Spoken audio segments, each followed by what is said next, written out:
Hey guys, my name is Freedom. Today I'm going to share a fully rigged anthropomorphic 3D model to you. This 3D model is created by me and also is rigged by me in Blender.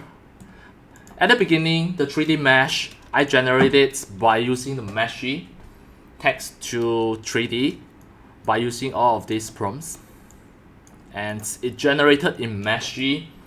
This is an AI generated 3D model. And finally, I rig it at a skeleton in Blender.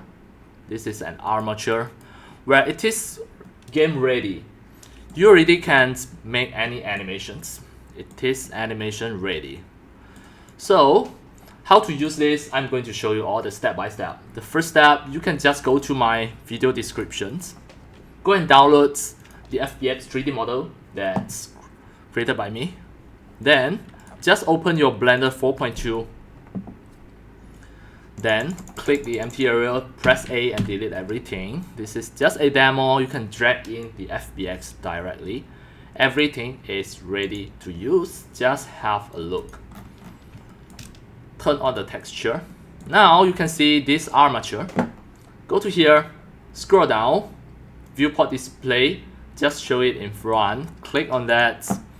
Go to the pose mode. Then you can make any pose, you can make any keyframe for animations. For all of these skeletons, all of these rigs, it is already ready for you to make the animations. And even the mouth, you can open it and close it. And also the head, you can turn the heads, etc. Even like the hands and all the legs are ready for animation. All of these legs.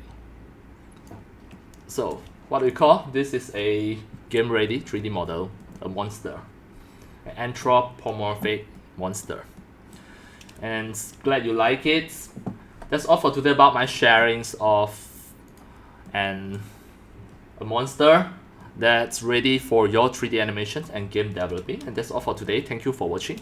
If you love my videos, tutorials and sharings, if you feel all these tutorials and sharings are very helpful to your 3D modeling, 3D animations, and 3D game developing, you can subscribe to my YouTube channel and also turn on the mini bell and select all so that when next time I publish a new videos, tutorials, or sharings, you receive a notification immediately. See you in my next video. Enjoy. Happy 3D modeling, 3D animations, and 3D game developing. See you.